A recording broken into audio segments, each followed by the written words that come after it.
தமிழ் இனி மெல்லச் சாகும் அப்படின்னு பாரதியார் சொன்னாங்க. ஐயா செல்வராகவன் அவர்களே, மெல்ல தமிழினி சாகும் என்று பாரதியார் சொல்லவில்லை. உண்மையிலேயே மெல்ல தமிழினி சாகும் என்று சொன்ன ஒருவரை கடிந்துதான் தமிழ்த்தாய் என்ற ஒரு கவிதையிலே அந்த குறிப்பிட்ட வரியை அவர் சொல்லியிருக்கிறார்.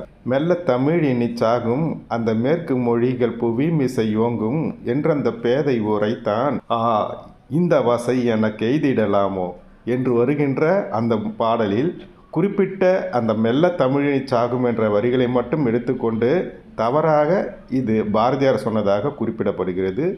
தமிழ் ஆல்ரெடி ஐசியூவில் பழமையான மொழி என்ன? தமிழ் மொழி. ஐயா, தமிழோட சிறப்பே ழகரம்தான்.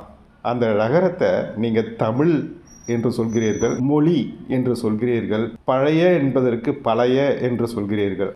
முதலில் அந்த ழகரத்தை சரியாக உச்சரிக்க கற்றுக்கொண்டு பிறகு இந்த அறிவுரையை மக்களுக்கு கூறுங்கள்.